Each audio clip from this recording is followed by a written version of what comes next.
مفتی صاحب کی بارگاہ میں میرا یہ سوال ہے، اگر سب لوگ ایک دوسرے کے پیچھے نماز پڑھنا شروع کر دیں تو فرقہ واریت تو ختم ہو جائے گی؟ آج کل یہ چورن بیچا جا رہا ہے۔ میں ایک سادہ سوال کر لیتا ہوں۔ پہلی بات، کیا قرآن و حدیث میں کہیں پر یہ موجود ہے حکم کہ اگر سب ایک دوسرے کے پیچھے نمازیں پڑھ لیں تو یہ ختم ہو جائے گا کام؟ کوئی دلیل؟ کہا جی یہ تو نہیں ہے۔ میں نے کہا نہیں ہے نا، تو پھر میری دوسری بات بتائیے۔ اگر کسی بندے کی قراءت ٹھیک نہیں، یعنی وہ قرآن صحیح نہیں پڑھ سکتا، اس کے پیچھے نماز ہو جائے گی؟ بولے نہیں، اس کے پیچھے تو نماز نہیں ہوگی۔ تو میں ایک سادہ بات کہنے لگا ہوں، سارا سمجھ آ جانا چاہیے۔ جس کا قرآن ٹھیک نہیں ہے، جب اس کے پیچھے نماز نہیں ہوتی، تو جس کا ایمان ٹھیک نہیں ہے اس کے پیچھے ہماری نماز کیسے ہو جائے گی؟ کیا کہنے علامہ صاحب۔ بات دراصل یہ نہیں کہ کس کے پیچھے نماز پڑھنی، بات یہ کہ جو مصلی پر کھڑا ہے نا، آپ نے دیکھنا اس کا عقیدہ بھی درست ہے کہ نہیں ہے۔ جی جی جی جی جی میں آپ کو اس سے بھی ایک سادہ مثال دے دیتا ہوں۔ دیکھیے، ہم پیچھے کھڑے ہیں، ہم نے کہا پیچھے سے امام کے اللہ اکبر، بھائی جو مصلی پہ کھڑا ہے حضرت، وہ بھی تو دیکھو نا، یہ کس امام کے پیچھے ہے؟ آیا کہ یزید کو امام کہنے والا ہے یا حسین کو امام کہنے والا ہے؟ کیا کہنے، تو ذرا اس بات کو سمجھو نا۔ حالانکہ جب حضرت امام حسین کو ہم امام کہتے ہیں تو ہم بیچ میں صحابہ کرام علیہم رضوان کا لحاظ بھی رکھتے ہیں، یہ یاد رکھ لیجئے۔ لیکن میں نے ایک اشارہ دیا ہے۔ آقا کریم علیہ السلام نے ارشاد فرمایا، ان اللہ اختارنی واختار علی اصحابی واختار علی منہم اربعہ۔ فرما اللہ نے سب سے پہلے میرا انتخاب فرمایا، میرے بعد میرے صحابہ کا انتخاب فرمایا، پھر میرے لیے ان میں سے 4 کو چنا، حق 4 یار بھی آ گئے، ٹھیک ہے۔ پھر اس کے بعد فرمایا، اس کے مختلف پہلو آگے ہیں، مختلف الالفاظ والطرق والسند، یہ روایت ہے، لیکن ایک روایت یہ بھی ہے، فرمایا ان قریب ایک قوم آئے گی، ینتقصونہم ویسبون اصحابی، جو میرے صحابہ کرام میں سے نقص نکالے گی، عیب نکالے گی اور گالیاں دے گی۔ فرمایا جب یہ آئے تو حضور ہم نے کیا کرنا ہے؟ فرمایا لا تواکلوہم ولا تشاربوہم ولا تسلموا علیہم ولا تسلوا معہم ولا تناکحوہم، او کما قال علیہ السلام۔ میرے آقا کریم علیہ السلام نے فرمایا، نہ ان کو سلام کہنا ہے، نہ جواب دینا ہے، نہ رشتہ دینا ہے، نہ لینا ہے، نہ روٹی پکا کے ڈالنی ہے، نہ ان کے ساتھ کھانی ہے۔ اور میرے نبی کریم علیہ السلام نے فرمایا، مر جائیں تو جنازہ نہیں پڑھنا، ان کے ساتھ نماز نہیں پڑھنی، سمجھ آ رہی؟ ان کے ساتھ نکاح نہیں کرنا۔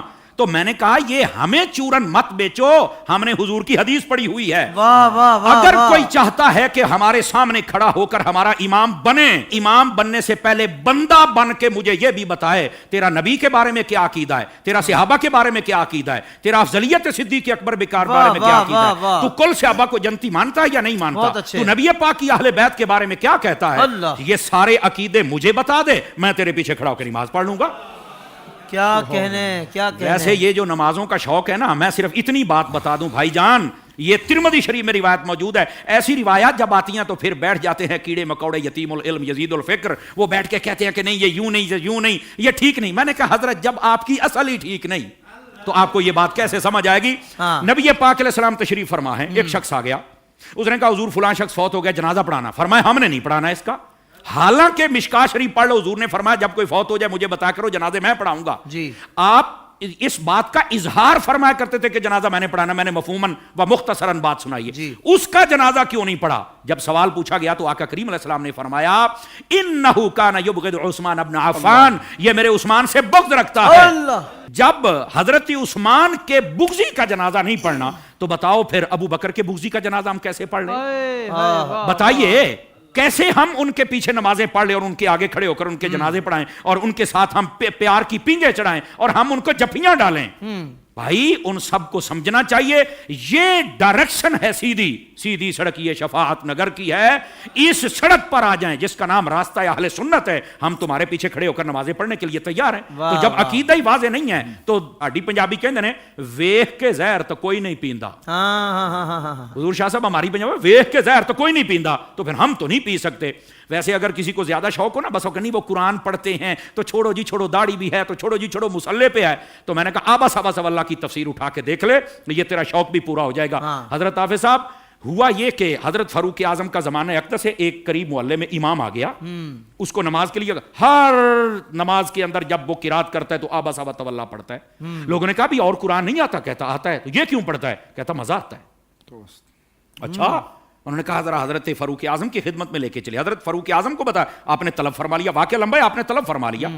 آپ نے جب طلب فرمایا تو آپ نے کہا کیوں پڑھتا ہے؟ کہتا ہے مجھے نا اصل میں مزہ آتا ہے، اس لیے کہ اس میں معاذ اللہ اس کی سوچ دیکھو، پڑھ سب کچھ رہ گئے لیکن سوچ دیکھو اس کی۔ اس نے کہا جی بات یہ ہے کہ اللہ نے اپنے حبیب کو یہاں جھڑکی پلائی ہے تو مجھے بڑا مزہ آتا ہے اس میں استغفر اللہ استغفر اللہ. یہ خارجیانہ سوچ تھی. سمجھ آ رہی ہے میری بات کی؟ یہ توہین کی سوچ تھی. یہ کامل و اکمل لوگوں کا یہ شیوہ ہی نہیں ہوتا. اور ایسی جو ہمارے سامنے مثالیں ہوتی ہیں نا وہ ہمیں سمجھنے کے لیے مثالیں ہوتی ہیں. اور پھر ایسے لوگوں کا حشر کیا وہ بھی سننا ذرا. ٹھیک ہے, حضرت فاروق اعظم نے اچھا تجھے مزہ آتا ہے؟ کہا بالکل. آپ نے تلوار منگائی اور 2 ٹکڑے کر دیے اس کے. آپ نے فرمایا والضحیٰ پڑھ کے تجھے مزہ نہیں آتا؟ وما ارسلناک الا رحمۃ للعالمین پڑھ کے تجھے مزہ نہیں آتا؟ انا اعطیناک الکوثر پڑھ کے مزہ نہیں آتا؟ ورفعنا لک ذکرک پڑھ کے مزہ نہیں آتا؟ یعنی جو قرآن پڑھ کے دل میں توہین مصطفیٰ کی رکھے جب اس کے پیچھے نہیں ہوتی تو جو سر عام میلاد پر کفر کے فتوے لگائے ان کے پیچھے کیسے ہو جائے گی؟